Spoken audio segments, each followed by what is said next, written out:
One.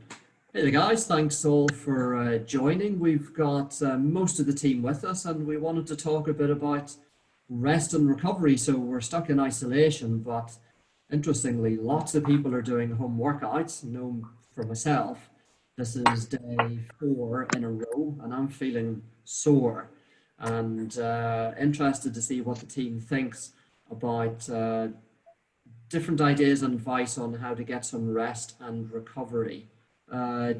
Jamie, any thoughts on your side, particularly on the physical recovery? Yeah. Um, so to jump in with a big relation to F45 is that the F45 workouts are extremely demanding, um, and everyone tries to take the recovery to outside the sessions. But what you can actually do is bring the recovery into the sessions, and you can actually tone down the intensity of your workouts to incorporate what is a recovery workout. So this would be, dialing it down to about maybe 60-70% of the maximum effort. And this can be done via, weight or just the maximum level of exertion. You can actually use a workout to aid in recovery a lot better than just simply smashing out workouts and using a complete day to just steer away from training, or just take a whole weekend out as well, like people would normally do for recovery. So you can actually tailor your workout itself to be a little bit more aiding in recovery rather than actually being ballistic, high intensity every single session. That's a good That'd be my idea. first point to It can be start quite with. hard because I know I take a mindset just try and hammer as much as you can in the whole session. Yeah, But yeah, maybe use like indeed, the indeed. the heart rate monitors to just kind of scale down. Yeah, that would definitely be my first starting point with that, using very clear particular days to actually use a recovery session where you still train, but you just dial it down a lot in comparison to what you would do with a high intensity type style session, like what we're doing with the F45 sessions. Yeah, For that's a sure, good for sure. idea. That's a good idea. Eleanor, what sort of things do you advise your clients on, particularly physical recovery? So I think the most important thing with rest and recovery is not to get too caught up in like a kind of locked, like, this is my rest day and no other day, can be a rest day. I think it's really important to listen to your body and your mind and, decide day by day, like when you're going to rest and when you're going to train. For me personally, I think no matter how consistent you're being with your workout and your diet and everything, I think rest is the one thing you can afford to be a little bit more fluid with, because overtraining, can lead to injury, and, not resting enough can lead to like muscle fatigue and adrenal fatigue and all these different kinds of things, which are quite difficult to get back from. So if you feel tired, if your rest day is Wednesday and you feel tired on Tuesday, myself, I would highly advise you to rest on Tuesday as well as Wednesday, maybe even Thursday. I just think to keep pushing and pushing and pushing because you've become fixated on a regime is, to me, like the least healthy thing you can do. Especially these days too, right? It's a difficult balance trying to keep yourself fit and healthy, but also trying to make sure that you don't run your immune system down and become more susceptible. And David, you've been taking a bunch of the online classes. Actually, you've got one in about 15 minutes time, and the cool down and the stretch sessions have been really, really popular. What do you tend to advise or recommend to your clients when you think about stretching? And additional onto that, do you incorporate foam rollers into your stretch routine? Yes, I think stretching isn't something you need to do before or after working out. It's just your muscles are more primed to do it. So if you're stretching when you're warm after a session, you're going to get more benefit out of it than doing it just, you're going to get more benefit of it after a workout, but you should do it every day still. So it's not just you need to do it after a workout. I personally do quite a lot of foam rollering, a lot for postural stuff as well. So the idea of a foam roller is to roll the fascia of the muscle, but I also use it for like corrective ways. So I have a lot of back issues, so I use it to open up my back, and I do it a lot prior to working out for mobility reasons, and also just, yeah, I mean, some of it may be a placebo, but the foam roller, I feel, helps me get primed for a workout. I thought a foam roller was more to get blood running into the muscle area to get it warmed up and ready for workouts. But it's more than that. It does a mixture of things. It It's does do a mixture of multi-purpose. things, but exactly what David said. Yeah, the whole initiation of foam rolling was to allow to prime and prep the fascia and alleviate tension build-up that you get from training, as well as with the fascia getting tight too. So exactly what David pointed out. It's more so for that, but you can get the benefits of increased blood flow into the muscle tissue as well, Paul. Okay. I'm actually doubling mine up as a bench at the moment. So just to get an increased range of motion while I'm pressing, I'm laying on the foam roller and doing sort of like overheads, straight arm pulls and presses and stuff. But I think another aspect of that is you can look at, are you overtraining to the point where you need to use a foam roller to aid your recovery? You could take it one step before that and say, look, if your body's aching that much, listen to your body and sort of tone it down a bit. Because I think one thing that people misunderstand is that you don't actually make your gains in the gym. You apply the stimulus while you're in the gym, and it's what you do outside of the gym that actually aids your rest, recovery, and growth. So all you're doing in the gym is you're providing a stimulus to the muscles, and it's when you take that stimulus away, your body starts to rest and recover and get bigger or fitter or stronger, whatever it is. So I think we need a mindset change into, yeah, you have to go to the gym in order to create that stimulus, but it's so important in your diet, health, sleep, nutrition. And again, similar to what Els said, like we shouldn't have a specific rest day. Similarly, I'm not a massive fan of having a cheat day. If you balance your weeks nutritionally and you allow yourself to eat what you want when you want, it's all round better for rest and recovery. Because if you just spend a day eating absolute junk food, you're getting no vitamins, minerals, probably a lower amount of protein, which you need for rest and recovery. So by having one day where you just put loads of shit in your body, it's not good for you. You're better off eating healthily 80-20, having a little bit every day, and that's going to help you in general with your rest and recovery as well as hitting your fitness goals. So I think it's a complete mindset change. That's good advice. Lauren, any views on your side around outside of weight training or cardio? Is there yoga, Pilates, stretch stuff that you tend to do that you really like and that you advise people to do?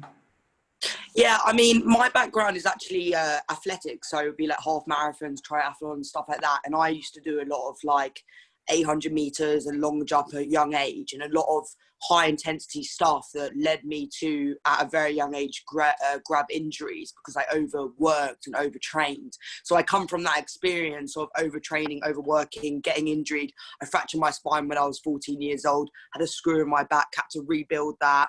You know, that's why I have lower back injuries and stuff like that. So within my own training, I've had to incorporate new things, different things, and to also kind of tell people around that it's good to do a variety of different things. I've really got into reformer Pilates. I think reformer Pilates is really good. It's really good for core muscle, really good for working like the slow contractions of muscles as well. And then also I do yoga and I do meditation, but going on to the whole mind thing as well, meditation is good when it comes to slowing down the mind, because our mind can be racing non-stop throughout the week. So it's good to kind of go into something like meditation and yoga, which can kind of take it back. And people don't realize that that sort of kind of exercise, whatever the yoga will be doing in that time, is actually better for you at that moment in time than it would if you were to do a HIIT workout. And then you go back to what Els said about listening to your body and what your body tells you to do, rather than what someone else tells you to do. So from my experience and what I tend to tell other people is that you can take an advice of what another person is doing with their own body and their own workouts, but your body and your own kind of reaction to that workout may not be actually specific to what you want and what you actually feel like you need. So it's about asking yourself what you need and what you want that's actually going to gain you that kind of affirmation and happiness and gratitude, physically and mentally by the end of it. So it's kind of like down to you, really. I suppose out of that as well, having a very, very good coach someone that you confide in, but who understands you a bit more about what you can do and what your program is, will also help you figure out not just your workout routine, but also your rest and recovery routine. Yeah, I Did mean, you have anyone who helped you, Lauren, when you went through that recovery in your athletics days? yeah, I had a trainer who was basically like my family had a trainer. His name was Carl. He basically was my personal trainer since I was like 11 years old.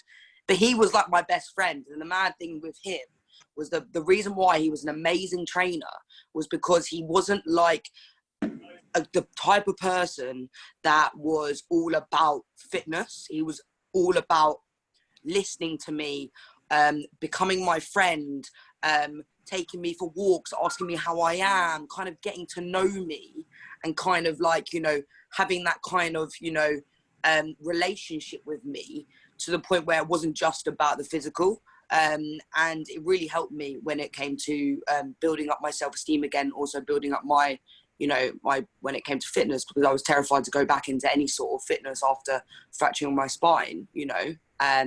But from the experience of going into over-exercising, I've had to learn around rest being something that actually is the most important thing in my training, more than anything. So if I had a person who was like, yeah, do you want to train to Lauren today? And obviously I had the most addictive personality. I'd be like, yeah, of course. If I can't train, I won't train. And whether or not that person thinks I'm whatever, like, you know, I won't do it. And I think it's so important to stick to your gun and believe what you are capable in that moment, you know. And I think that's it.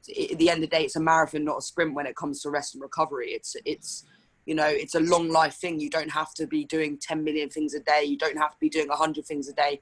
You can take it slow and do it in a lifetime. Good advice indeed. And David, just the last point, have you been trying massage as part of your program as well? And how have you found it? Love massages. Yeah, so in fact, one of my friends said to me before, he's like, do you massage? And I was like, no. But like, for me, I get a lot of tightness in my neck and around my shoulders. So definitely having like regular massage. I foam roll regularly. I've got sort of like a Theragun regularly. And a lot of maybe placebo and stuff, and just getting blood to the area in order to help you stretch better. But yeah, I definitely swear by stuff like that. And again, like meditation, there's lots of things that I do sort of very routinely. And I think, again, if it is just a placebo, it helps set a routine and it gets you in the right mind frame to train. And I don't know, yeah, I do think massage and things that aid your recovery are very beneficial. That's great stuff. And Eleanor, last one to you. Where does sleep rank in your thought process of the whole program? Numero uno. I like You're a fan of sleep. sleep. I don't know. I hope a lot of people know this, but I don't know if people do. So there's all the different phases of sleep, and there's the one particular phase where all your organs regenerate. If you don't get, so it's not just enough to get like a couple of hours. You need to go into that deep sleep cycle. And if you're not in there, your organs don't refresh and renew themselves. Like there's a reason you feel so great when you wake up in the morning from a good sleep. It's not just because you've been unconscious for the whole time. It's because your body has literally regenerated.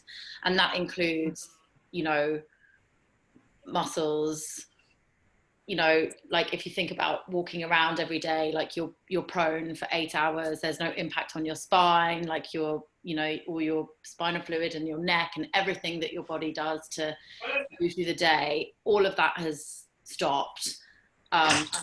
Laura.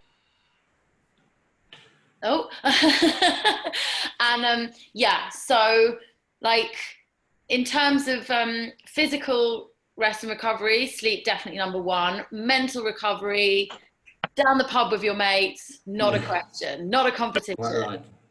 Quite right. Thanks, Eleanor. And Jamie, any kind of last bits of advice, if you were to sum up and give some conclusions to people watching to take away, what would be your kind of final bits of advice? I would definitely say not to just take our opinions, and also do your own, what we call simple research. And particularly exactly what Elle said about sleep. sleep is such a hard topic to grasp and get good valid information from, because everyone has their opinion on it. But the same as with nutrition, and the same as with David's points on massage as well. So listen to your body, exactly what everyone said. Go do your own research, see what works for you. And especially nutrition as well, which I haven't heard too much on so far today. But exactly on the points that L's put in there, your body regenerates and recovers, and it will only recover with what you put in. So if you feed it good nutrition, you're going to get all the micronutrients and the macronutrients that your body needs in order to restore itself, regenerate, and go through the processes of metabolism, which is another separate particular thing that we can talk about another time with anabolism and catabolism. But your body's ability to regenerate and be able to live and recover is all down to what you put in it as well. So yeah, I would say definitely do a lot more research and just taking our opinions, but use our opinions to kind of base what your research will be on for anyone that is watching. Good advice. So my takeaway as a bit more of an amateur in this area is I think there's a lot to think about. It's not just about exercise and the workouts that you do. Find a good trainer, find a good coach who gets to know you and customize your rest and recovery according to your setup and your workout routine. Very important. Guys, thank you so much for that advice. That was really, really good. Have a good rest of the day, guys. Take care. Thank you.